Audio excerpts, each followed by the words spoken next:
This is Stephen Blackwood, and you're listening to the Ralston College podcast. Today's podcast is of a lecture I had the honor to give recently in London at the Temenos Academy, under the patronage of His Royal Highness Charles, the Prince of Wales. By way of introduction, I'd like to read you a few sentences by Prince Charles about the Temenos Academy. He writes, "The work of Temenos could not be more important. Its commitment to fostering a wider awareness of the great spiritual traditions we have inherited from the past is not a distraction from the concerns of everyday life. These traditions, which form the basis of mankind's most civilized values and have been handed down to us over many centuries, are not just part of our inner religious life. They have an intensely practical relevance to the creation of real beauty in the arts, to an architecture which brings harmony and inspiration to people's lives, and to the development within the individual of a sense of balance, which is, to my mind, the hallmark of a civilized person." Those are the words of the Prince of Wales about the Temenos Academy, where this lecture was given. In this lecture, I speak about a wonderful book from the 6th century, Boethius's Consolation of Philosophy. That book was written in the twilight of the ancient world by a man soon to face execution, and it urgently explores whether and how we can attain inner stability and true self-knowledge in the midst of injustice, misfortune, distraction, and the movement of time. It was a bestseller for more than 1,000 years. I hope you enjoy the lecture.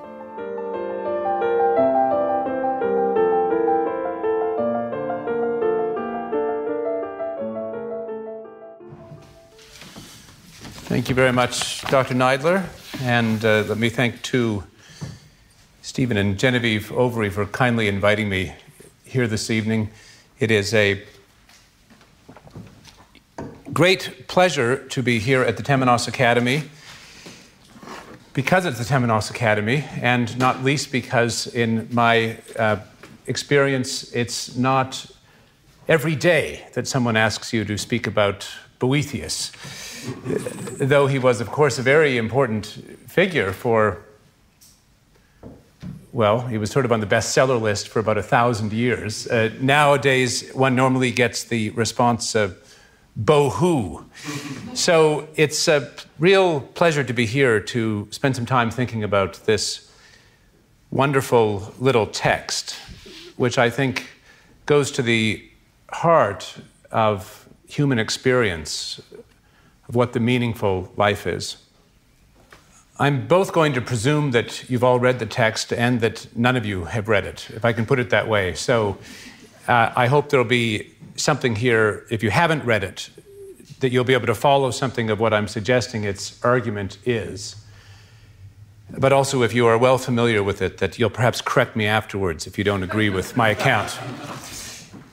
We're living in a time, I think this is simply an obvious statement of significant upheaval, a real questioning about what we are, both culturally and individually, but also in a time in which the traditional means of tackling those questions are perhaps less present than they could be.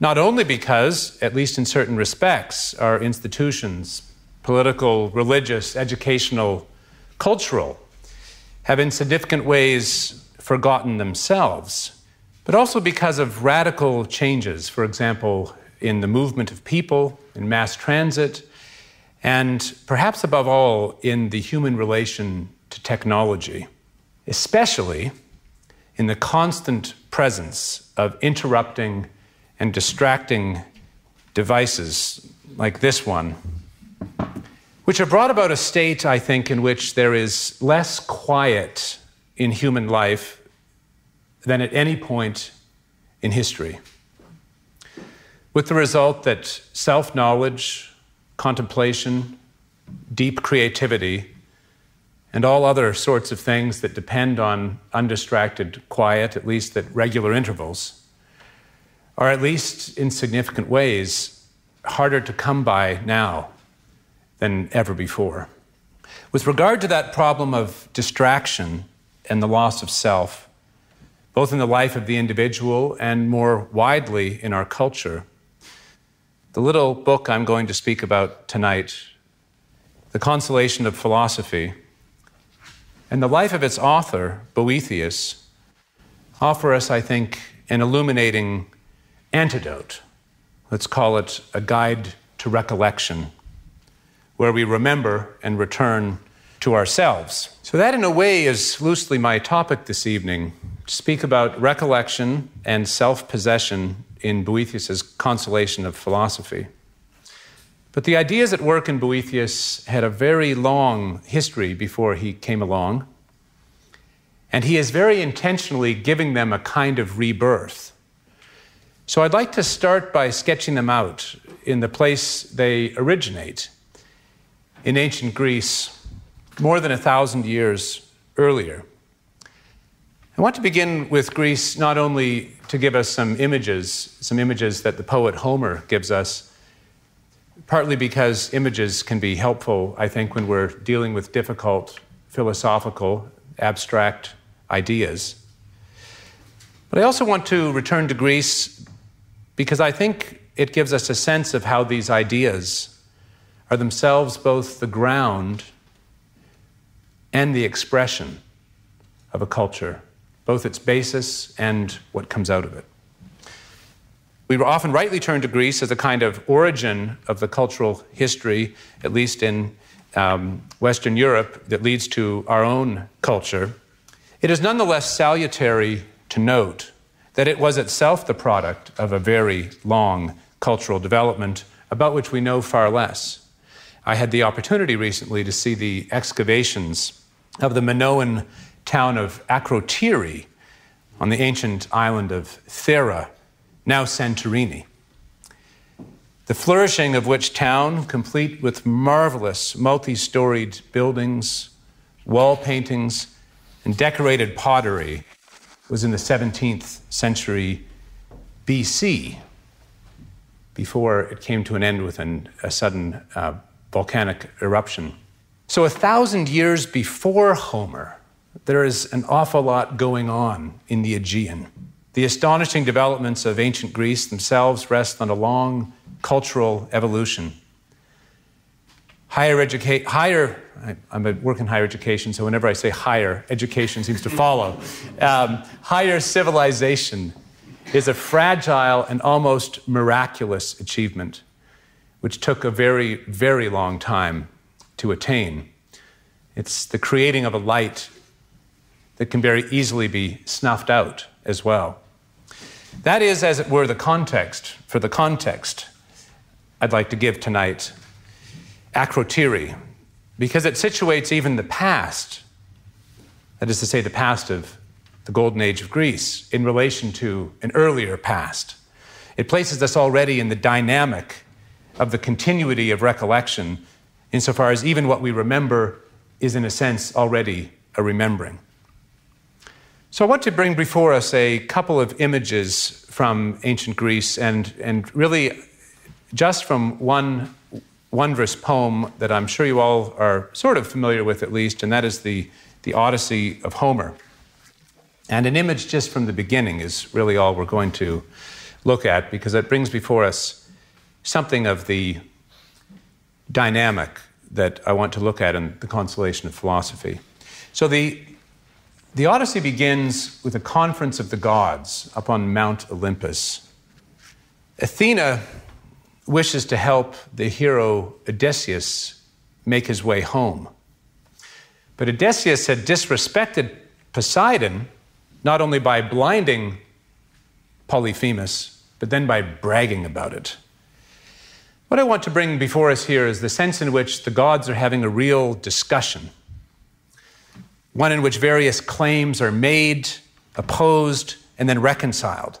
Not a battle of power simply, but a working out of the truth of things. Or perhaps the truth of things is that these powers are themselves reconcilable. So Zeus says, when Athena accuses him of having forgotten Odysseus. He says, Zeus replies wonderfully, "How could I forget Odysseus the godlike, he who is beyond all others in mind, and who beyond others has given sacrifice to the gods who hold wide heaven." So somehow Zeus is, I think, suggesting here, if we're allowed to say Zeus suggests things, that it's Odysseus' mind that will make possible his homecoming. And yet it would be unjust for Odysseus to return home until his injustice against Poseidon has been righted. And that, in a way, is what the story of the Odyssey is. What we see here in this first scene is that the gods of Olympus are not an ultimately chaotic principle, but one in which the various elements of reality, for example, nature, reason, eros, art, family, and so forth, are all coherently reconciled, not statically, not in an inert way, but in and through the difficult tensions between them. They disclose an underlying unity.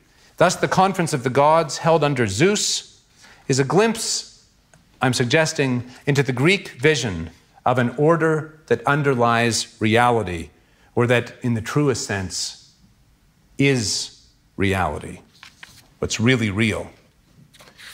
So the gods of Olympus are not a chaotic, or not an ultimately chaotic principle, but one in which these various elements are held together. And thus, Odysseus is prevented from coming home not by an external force, but by his own stubborn partiality, for his overweening confidence in his own Athena-like crafty wisdom. His great ability to outsmart situations is not the whole of reality. There's also the brute nature, the brute, you might say, the brute force of nature in Poseidon. So you might say reality is not outsmartable for the Greeks. And thus Odysseus' arrogant disbelief in his own natural limitations is itself the source of his undoing. And you see that basic idea played out again and again in the Greek tragedies, insofar as any one standpoint, if it's treated as if it's absolute, leads to destruction. So if you think of Antigone, the family is a reality. If you ignore the necessity of the city and you pay attention only to the family, that too will destroy you.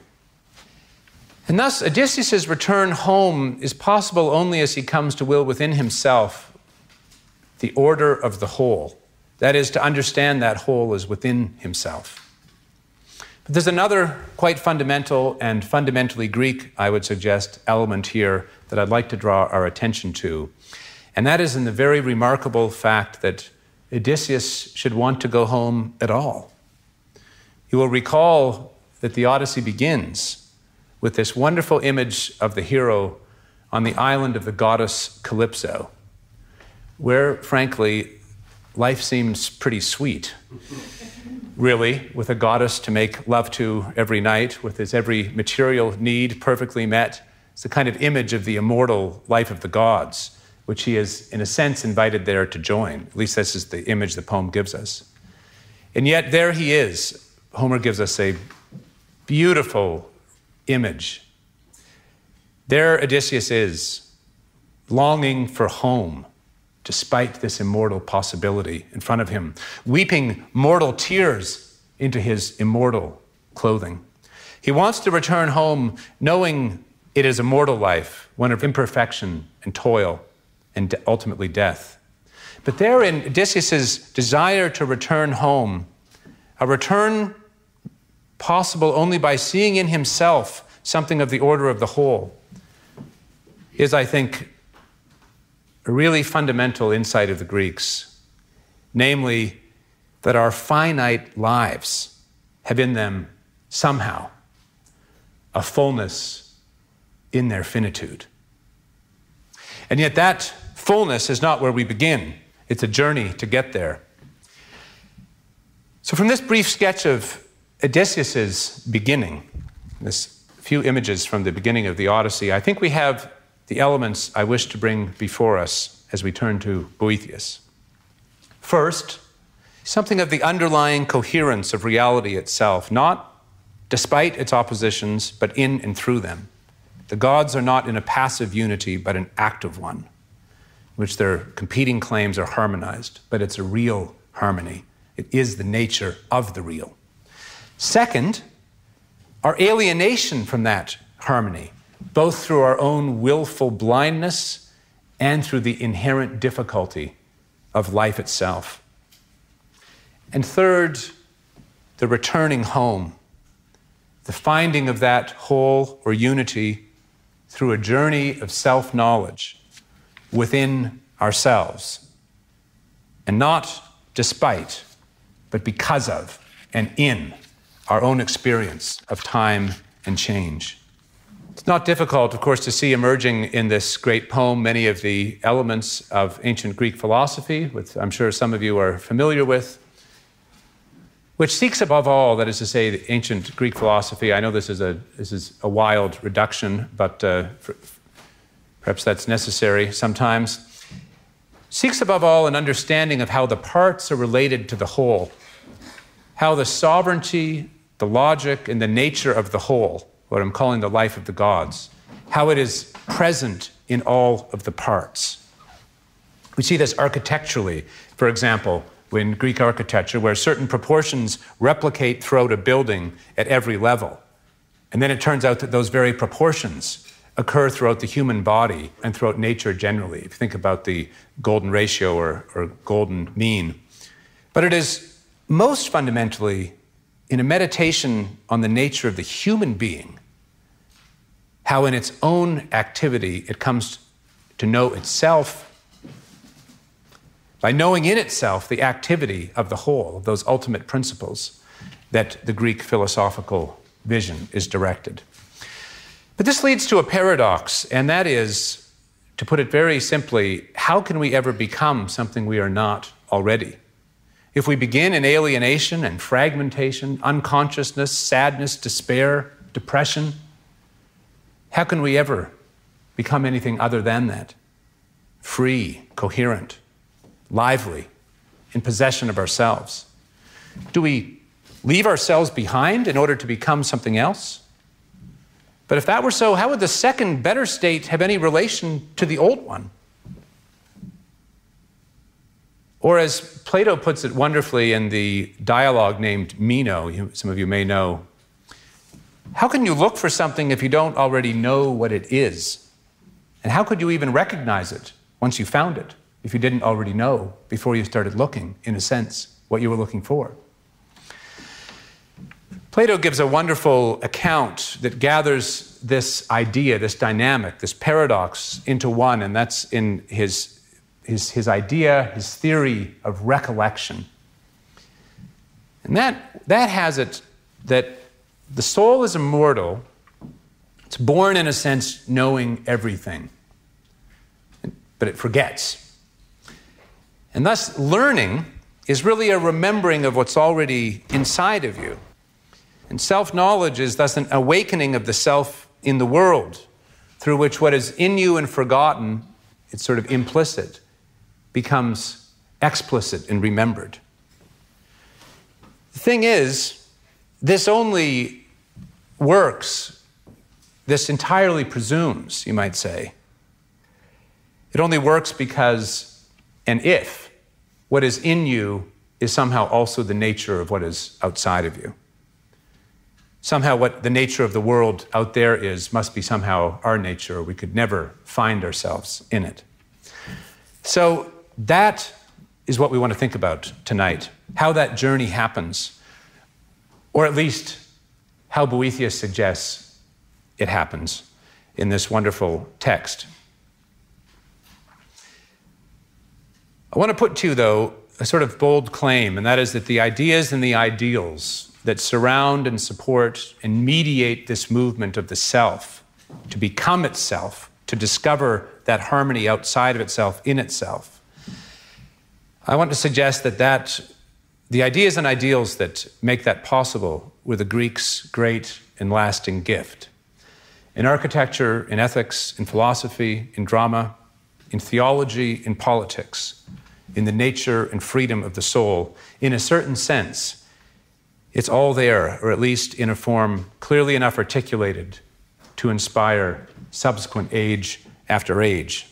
I want to suggest to you that recollection is not simply a metaphor, just a kind of way of speaking, but an accurate account, or at least the metaphor gets at something that's really happening, of how we come to self-knowledge, both as individuals and as a culture. And I want to think, as we go through a little bit the life of Boethius and this wonderful book that he's left us with, I want to think about how these two, the individual and the culture, about how they are related. That is, how recollection in the self and how recollection in a culture or society are intrinsically connected. This beautiful and comprehensive intellectual vision of the Greeks may have been but a fleeting historic moment on a little shore of the Aegean with no further influence or history. But the seeds of Greek intellectual culture were spread far and wide by future developments in both East and West, not least, for our purposes here this evening, by the Roman Empire. The Romans depended on, were nourished and inspired by Greek intellectual culture, which provided, as it were, the intellectual and spiritual foundations of the empire for nearly 1,000 years. One need only consider that Cicero, perhaps the greatest writer of the Latin language, was fluent in Greek. Of course, I'm not suggesting that there's no independent, ongoing intellectual development. There's a very great one, but only that it is nourished by and inspired by the reading of these wonderful Greek texts. The great political machine of Rome also became, as you no doubt know, the vehicle for the spread of Christianity throughout the Roman Empire. And indeed, that religion, Christianity, is itself interpreted very much through those intellectual seeds of the Greeks. But by the time of the late Roman Empire, the knowledge of Greek was becoming rare. It's really, in fact, the case that the Roman aristocracy, and not only the Roman aristocracy, spoke Greek for nearly the entire history of Rome. And not only the aristocracy, there was a huge Greek population, principally slaves in Rome, so Greek was really a living language for most of the history of the Roman Empire. But by the time of the late Roman Empire, the knowledge of Greek was becoming rare. And that is where, finally, we come to Boethius. Inicius Manlius Severinus Boethius, to be precise. He was born about a year after the last Roman emperor was deposed by and replaced by a barbarian king. This is 476, if you're counting. Odoacer was himself taken over by Theodoric. But things were perhaps not as dramatically changed as this turmoil seems to suggest. They both were radically changed, and as we'll see, things were kind of wrapping up so far as ancient Rome was concerned. But they didn't know that, and in a certain sense, life continued in Rome in many ways as before. Boethius was an orphan, actually, but born to a patrician family and raised in a powerful and wealthy and highly educated family, and educated himself. He was educated himself in Greek. So he's one of the last, at least this is a way of thinking of it, one of the last fluent Greek speakers who can have access to this whole world of classical learning. His career was highly successful. He rose to one of the highest offices in the land, the Magister Officiorum. Both of his sons became consuls. He seems to have been acutely aware, though, of how much Rome had lost her intellectual foundations. Seeing what was lost, or being lost, and as one of the last to be fluent in Greek, he set out to translate as many works as he could from Greek into Latin to restore those intellectual foundations. Texts in music, astronomy, mathematics, logic. So convinced was Boethius of the fundamental character of those ideas that he devoted himself to a kind of cultural, intellectual recollection, an effort to transmit the vital insights of the past to those in the present and future. In that trajectory of his work as a scholar, connected, no doubt, to the cultural, political realities of his time, to his sense of what was fast slipping away, I think we can see how recollection is always a double-sided movement. It's both a looking backward that becomes a looking ahead, and a looking ahead that becomes a looking back.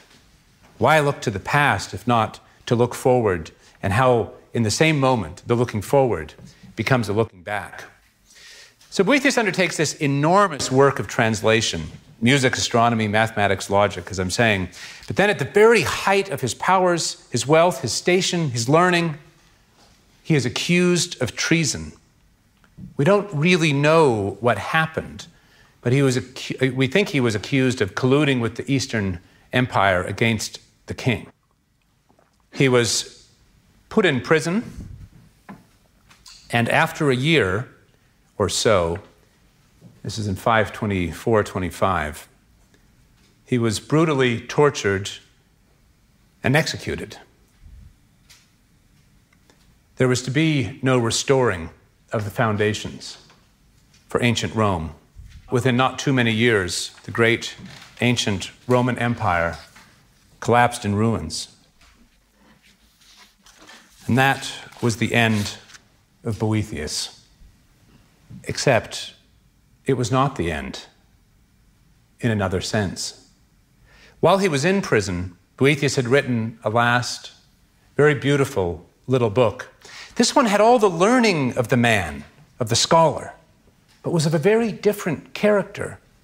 While his earlier works, these translations, many of them, are very abstract, sort of textbooks, really.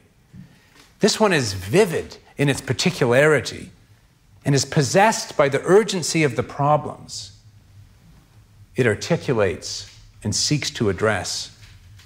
It's written as a drama in which a woman named Philosophy comes to comfort an imprisoned man who has lost it all. To the imprisoned man, and I think we can say this is a character in this drama played by the author, Boethius himself.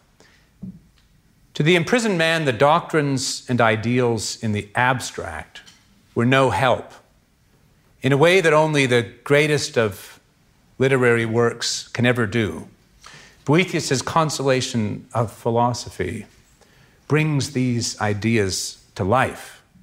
He distills the wisdom of Greece and Rome into the journey of a soul, his soul, and I think maybe ours.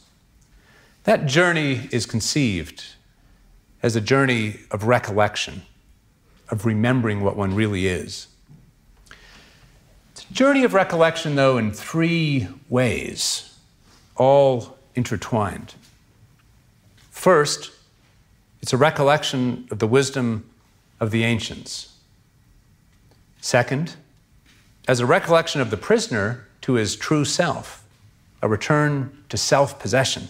And third, it is a text exquisitely wrought to bring about in those who attend to it,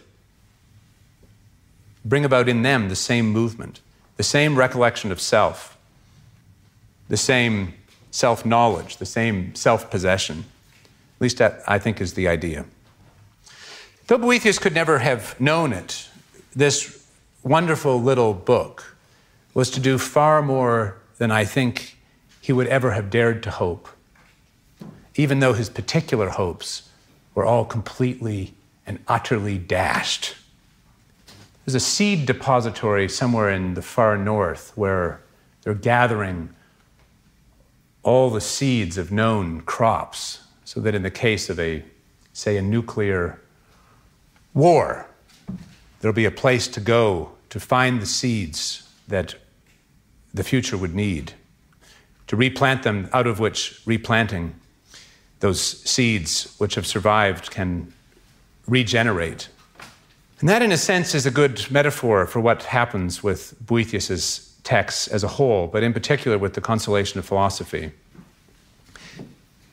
I'm going to argue that Boethius's distillation had the spiritual power to awaken in others the very truths it recollects. It was to become one of the most read works of literature for more than 1,000 years. The Consolation with Boethius' other texts as well, as I mentioned, transmitted those seeds of ancient wisdom so they could grow again. In Anglo-Saxon England, King Alfred himself translated the Consolation. During the Carolingian Renaissance, in the Middle Ages themselves, in the later Renaissance, and in, of course, all the way through modern Europe, Queen Elizabeth I translated the Consolation, and indeed is present in the ideals that gave birth to the New World, too. I think it is no exaggeration to say, though we're not saying it's only Boethius, he's only a part of it, but it is true to say that Boethius's endeavors, his learning and spiritual wisdom, played some role in giving rise to and shaping the world from his time until our own. All this is really to make a single point, and that is that the inner spiritual life of the individual and wider cultural renewal are intrinsically connected. Boethius was himself, at the twilight of Rome, the beneficiary of a tradition of learning, the internalization of which gave him the inner resources to face his final days. And not only to face them, but to allow them to call out of him this great spiritual achievement, to give in turn a new and vivid form to the wisdom of the ancients, a form that could speak directly to the hearts of many in both light and darkness. Monk and layman, monarch and bishop, poet and theologian, for centuries to come. I want to emphasize that these are not just words. I once gave the Consolation of Philosophy to a friend of mine who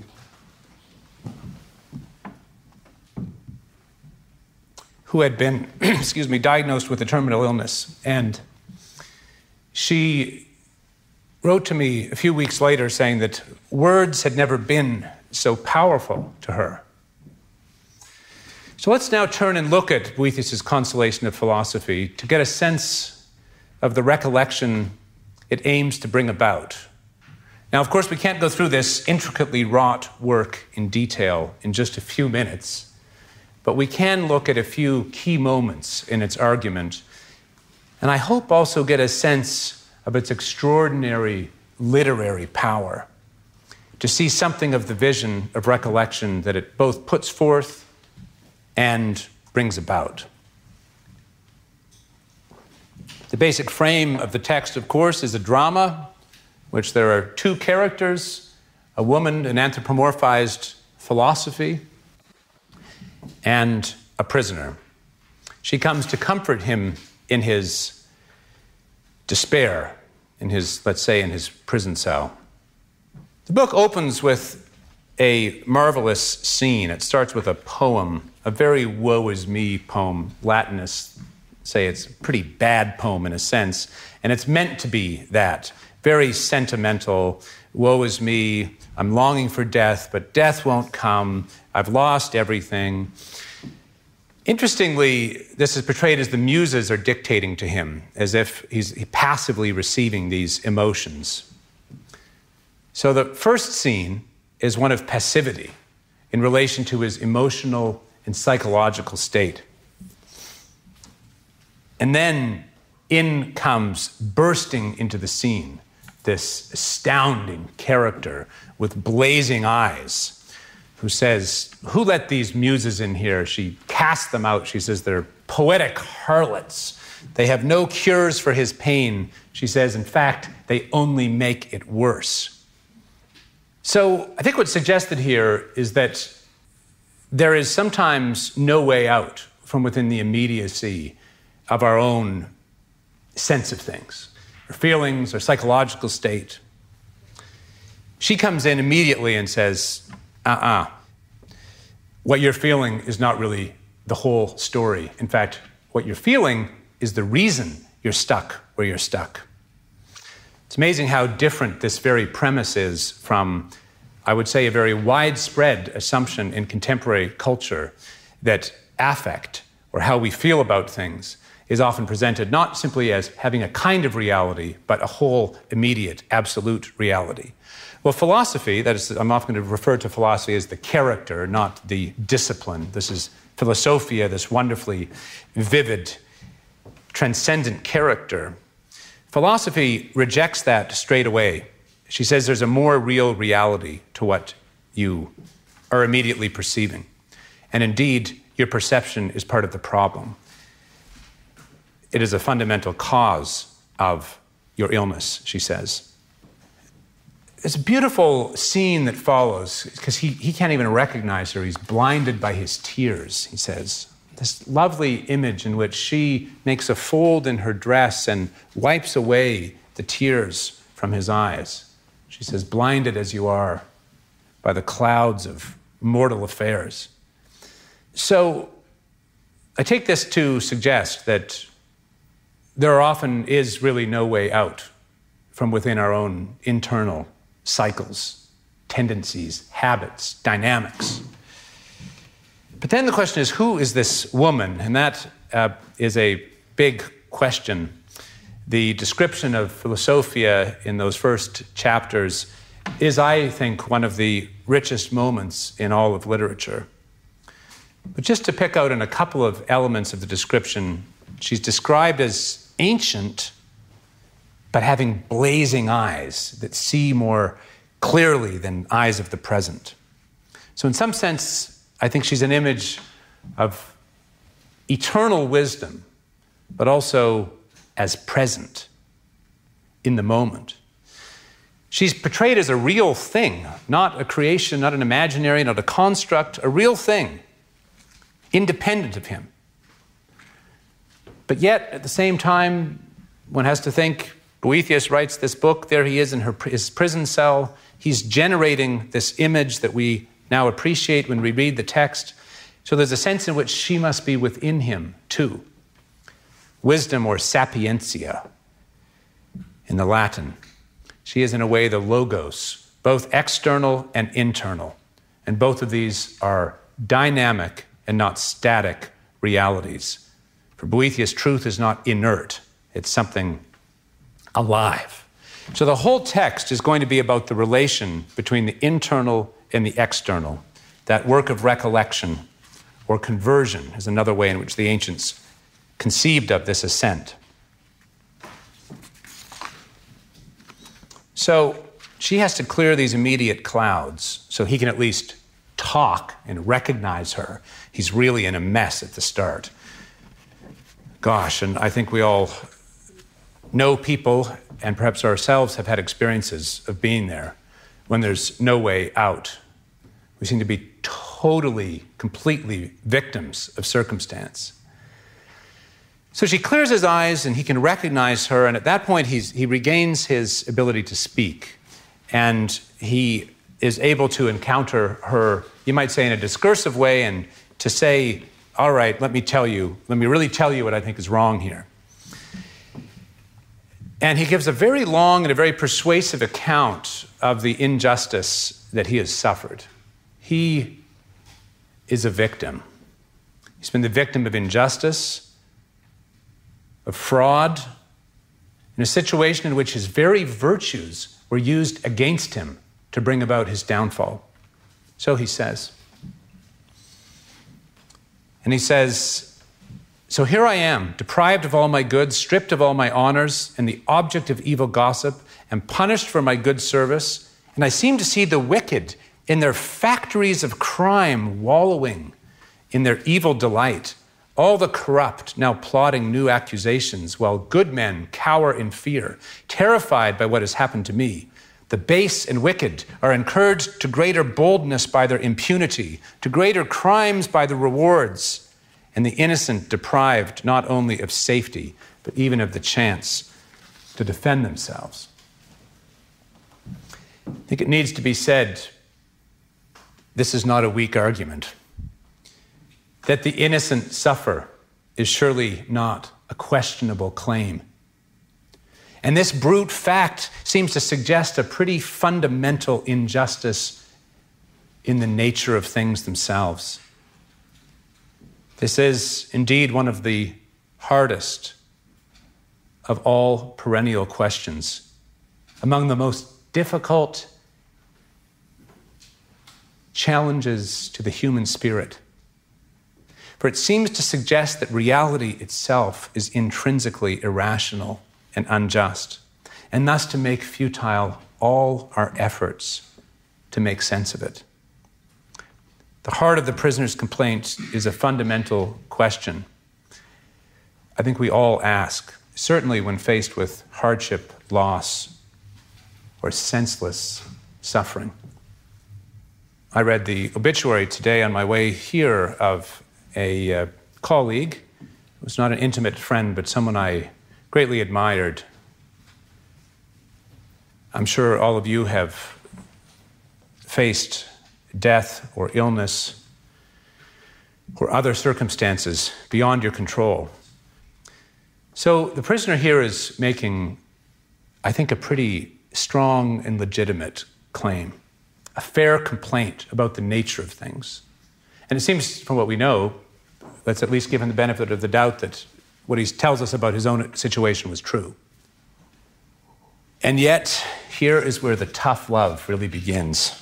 If you've read the Consolation, you know what happens next. Philosophy comes in and she just has none of it. She says, "When I saw you weeping in your grief, I knew at once that you were wretchedly banished. But how remote was that banishment, I should not have known if your speech had not told me. But how far from your homeland have you strayed? Strayed, not been driven, I say.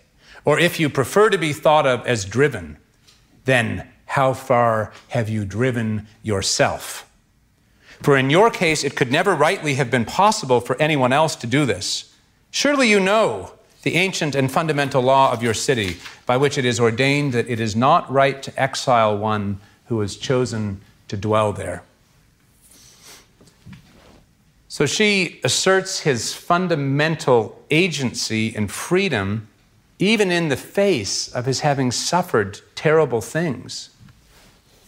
This is, again, I think, a sharp contrast with at least widespread views in contemporary culture, which I think amount to a kind of determinism, either a material determinism, which is alleged to be the standpoint of modern science.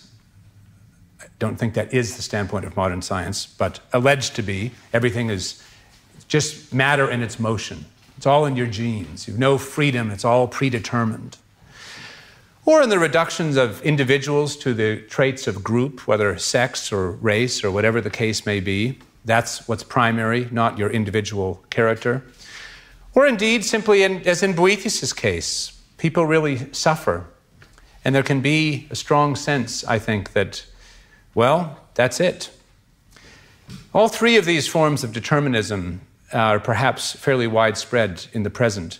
But here philosophy asserts absolutely the freedom and independence of the soul itself and says it can never be alienated from what it really seeks except by itself.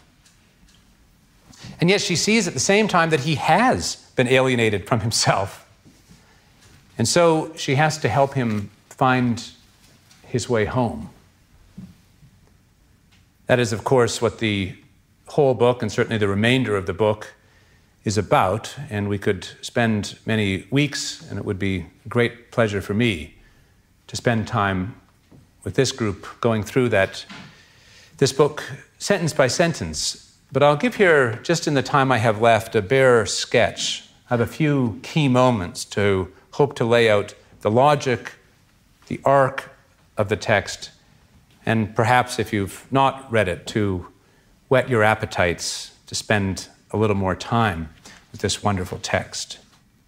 But I hope I've laid out a sense of what the work needs to be, that the answer can't be entirely outside of ourselves, or it would not be something we could attain, but it can't be entirely inside of ourselves, or we'd have it already. So it has to somehow put those together. Now, the first moment that philosophy leads him through seems to be a very negative one. Negative in the sense that it's a stripping away of all these things he thought were him. He's lost himself in the world, and so her first act is to separate him out from the world so he can see what he is and what he is not. His sense of injustice is caused by his mistaken view that the things that he's lost, wealth, honors, position, were really his in the first place. Her argument is that none of these things can ever really be you. Here is the beauty of the jewel, she says. That beauty isn't yours, it's in the jewel. It could never be you, it's outside of you. So too with money, fame, political position. All of these can be lost or taken away through events that are beyond your control. Sickness, natural disaster, crash of the stock market, random violence. And if your real self depended on those, then it would always be dependent on things beyond your control, on fortune, on circumstance, on luck, good health. She says, no, that can't be it. We know because those are not you, that can't be what you really are. This is tough love, to be sure. But for philosophy, the only way to recover the self is first to separate it out from everything it is not, in order to put it on a sure foundation, to recognize what it is. I think in our time, that stripping away of the self, that separating of the self out from what it is not, is perhaps even more difficult than it surely perennially is. This is a perennial tendency and difficulty, our losing ourselves in the world. But perhaps even, at least in a new way, difficult, because so much conspires to blur the line between our inner lives and everything else. I think perhaps certain technological devices are particularly at work in this blurring of the line between self and world. And this is, to be completely candid, a huge problem for me. The distraction of the telephone, the way in which the screen comes to mediate our whole relation to the world. So the stripping down seems like a negative movement, and in a sense it is. You are not all these things. It's a tough tearing off of the Band-Aid, in a sense. Shows the self what it is not. Nothing that it is not can be essential to its realization, its recollection, its proper freedom. But what seems like a simply negative movement becomes a positive one. For in this negation, this withdrawal from the world, the soul comes to know itself. That withdrawal is both the condition and the cause of self-knowledge. The space that opens up in pulling ourselves away from what we are not is the space in which we can discover what we are. Only in that space, philosophy would say, free from dispersion in what is outside of us, does the soul naturally return upon itself and come to know what it is. Boethius would say that is the very nature of the soul. You might think of times that you've been so busy you've not had a moment to yourself for days or weeks on end, and suddenly find yourself in a space of quiet, for the first time not consumed with something else. I'm sure you've had that experience of a kind of quiet space in which you feel your self come back to you. In that moment, you might say, the moments the soul doubles back on itself. It comes to see itself in a way for the first time. You know, that sense in that, finally, that quiet after all the busyness, that you go, oh, that's what I am. That's what I was looking for. You look at your actions, your desires, your habits, and you see them. You're not simply in them. You're not just in the stream going down, covered in the flowing water. You've stepped out of the stream and you're looking at it. And then this is the positive movement next, because it turns out that in all of that externality and all of that seeking in the outside world, there's really something serious at work. It's a beautiful phrase philosophy gives. She says, "For man's mind, though the memory of it is clouded, yet does seek again its proper good. But, like a drunk man, cannot find by what path it may return home. So you might say this negative movement is a kind of sobering up. But it's a sobering up to see that what's in those external pursuits is not simply outside of you. The outside of you bit of it is that these goods, money and office and so forth, those can never be you. But what philosophy shows is as you pull back from them, you see that what you're really seeking in them is not a material good, but a spiritual one. And she looks at all of these goods one by one to show what is, she would say, really being sought. So if you're looking for wealth, for example, she'll say, well, it's not really the money you're after, it's the self-sufficiency you think it will give you. So you're not going to be in need or in want or unable to do something that's necessary. And then she says, well, but money can never give you that self-sufficiency. She goes through all of them one by one to say that the very spiritual good you're seeking of, say, self-sufficiency in the case of wealth, she'll say, it cannot produce. In fact, she says money creates problems. You have to protect it. You can lose it. So she's suggesting that what the self, I shouldn't say suggesting, the argument moves pretty inexorably. The argument moves to show that in those external pursuits is sought a spiritual good. And she concludes that in power, wealth, fame, respect, and beauty, what is really sought is sufficiency, respect, power, celebrity, and joy. Spiritual realities, and not in a divided way. She says these in the end, if you look at the argument of the third book, these in the end are all aspects of a single good. The same single good from different aspects. So she says what you're really seeking is an inalienable good, the possession of which confers all of these at once. Not externally in a way that they can be taken away, but internally in such a way that they're really what you are. You have become one with that. She'd say that's the only true self-possession that cannot be taken away. This is the marvelous turn in the argument, for it is a marvelous turn in the soul, in which it is awakened to the true nature of its nature and its freedom, and to the infinite character of its vocation. So in all these pursuits in the world, something deeper is at work than initially appeared. It's a way that speaking about these spiritual realities can seem, I know, in a way abstract. This was brought home to me just last night in Oxford at the Martyr Monument. Some homeless fellows that I got to talking with for, 15 minutes or so, and we were talking about where they were at in life and why they were homeless, and I asked this one fellow if he had a trade, and he said, yes, I'm a painter. He said, in fact, if you go into, I think he said it was Balliol College, in a certain room in a certain place, he said, I painted that part of the room. And I said, but is there no work? He said, the trouble is that without a home, he said, I just don't feel I have the stability. I don't have the stability I need to keep my tools and do all the things in order then to be able to work during the day. I don't sleep well at night. I'm exhausted. We're always looking for meals. So anyway, the point is, he says, I need stability. Well, stability is a spiritual reality.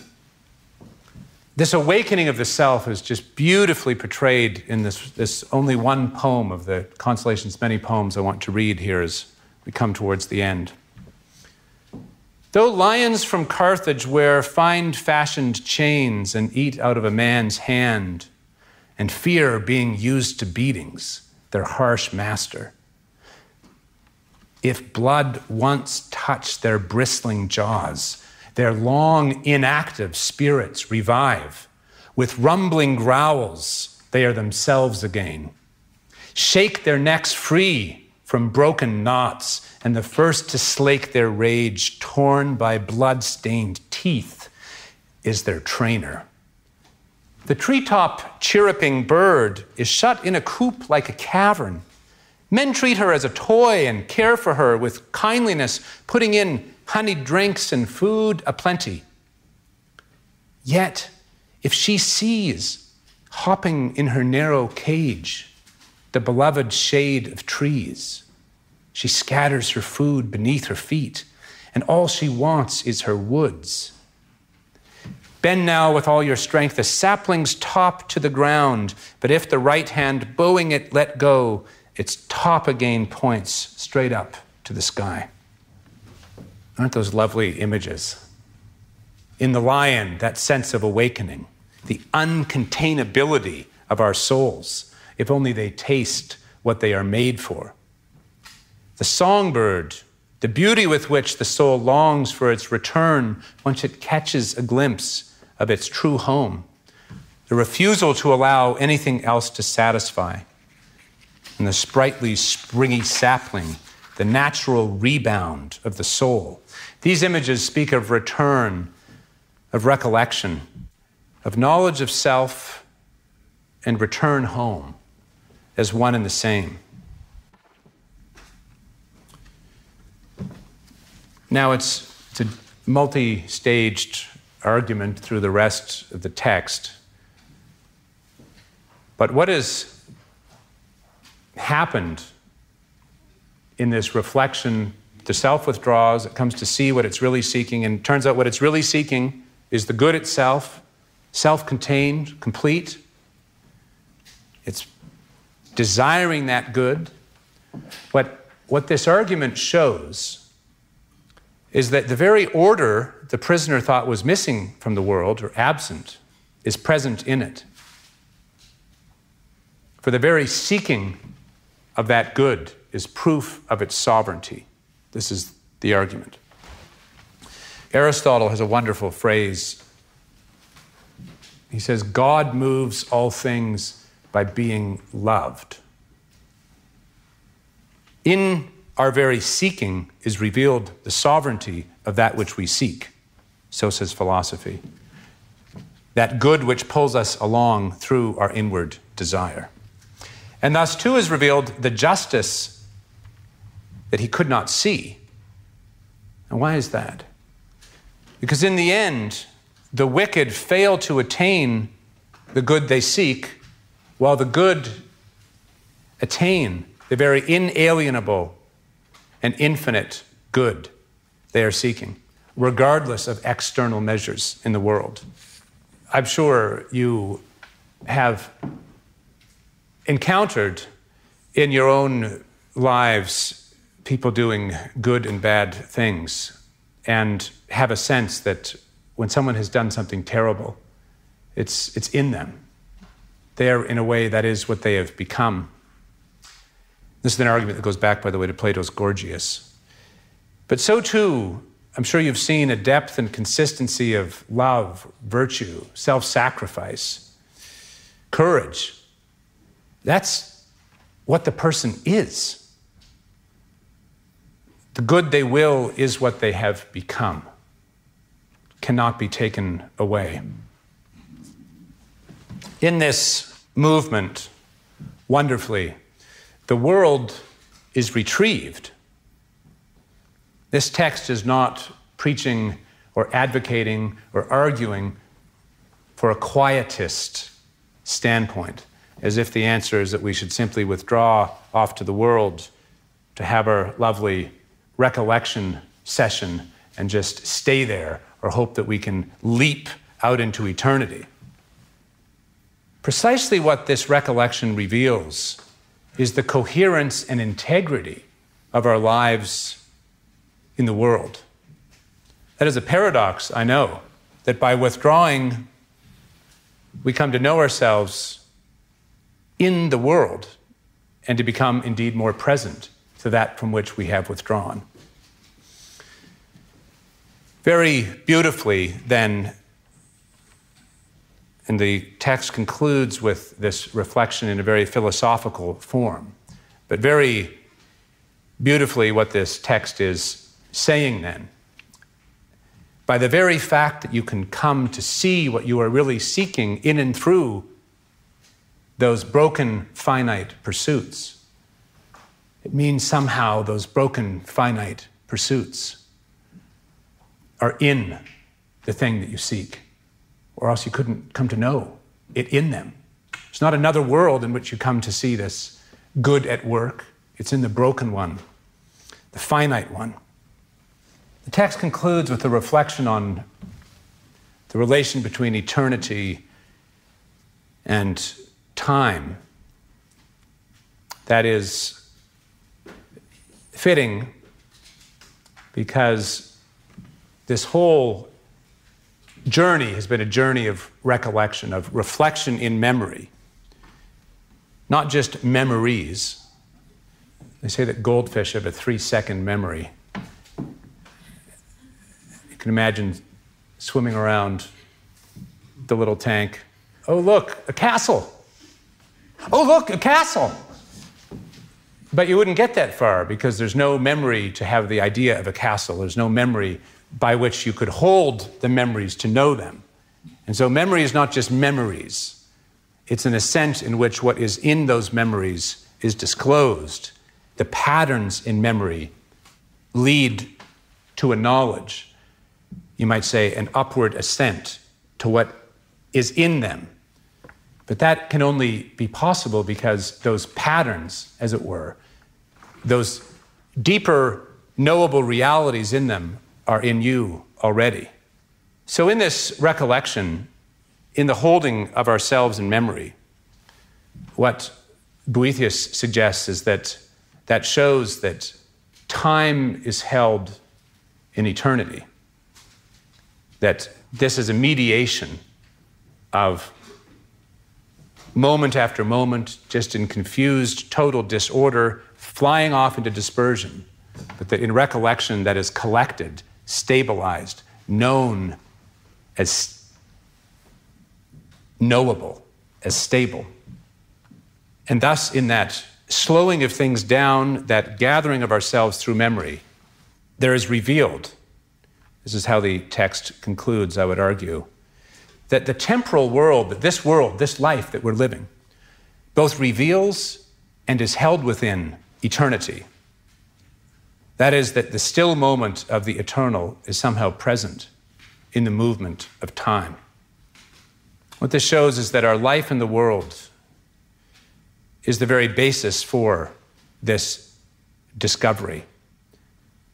So this leads into the conclusion to this meditation on the relation of time and eternity, to show that in our recollection there is a passing from temporal to eternal that is in time itself. And that recollection is both upheld by and a revelation of what's really real. You might say the divine activity. For the godlike character of our own self-relation is not a closed loop. It's self-contained only insofar as it is constituted in relation to an infinite good that is beyond us, but also the ground of what we are. It is, to return to our beginning, to see the life of the gods of Olympus, the life of the whole, as the life that is, in some sense, our own.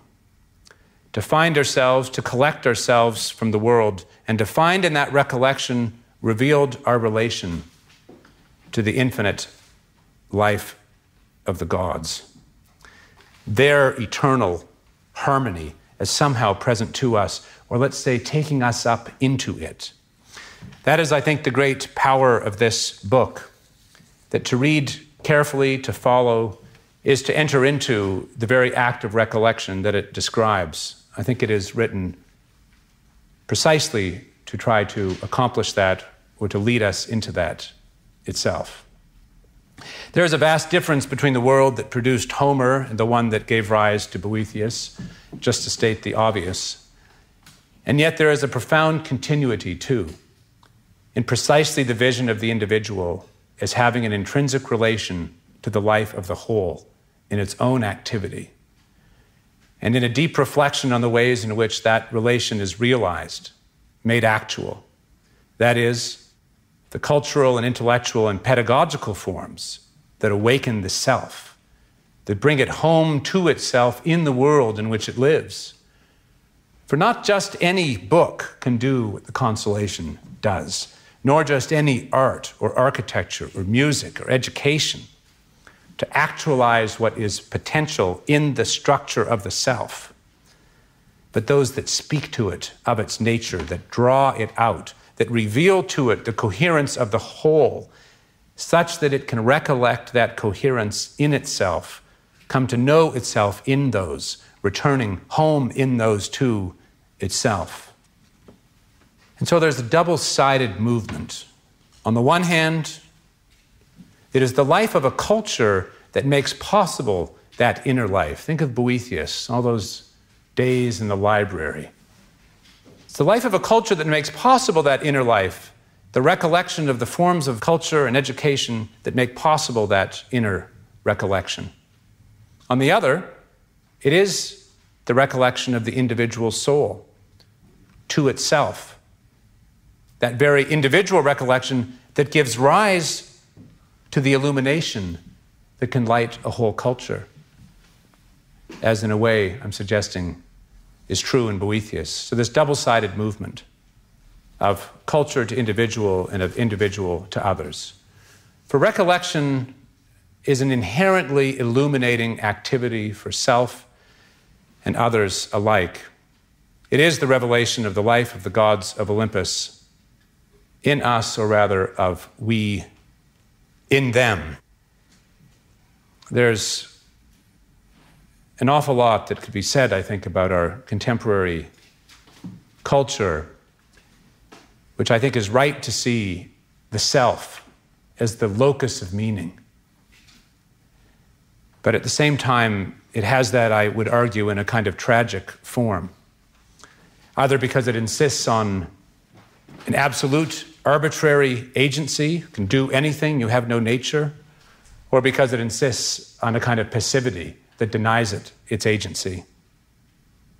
But the fullness of the movement of recollection is that our inner nature, we have an inner nature, and that it is a revelation of, and indeed the activity of, what is most real in and beyond us. So it seems to me this twofold work of recollection is what the Temenos Academy wonderfully undertakes. By presenting to us the great works and spiritual traditions of the past, it illuminates the way of recollection for and in each of us. Thank you.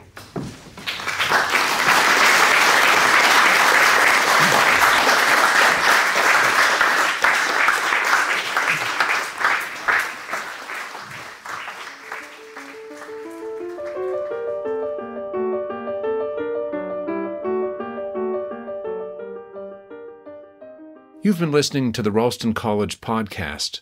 You can subscribe on all the usual apps. Please do if you'd like to hear more. I'm Stephen Blackwood.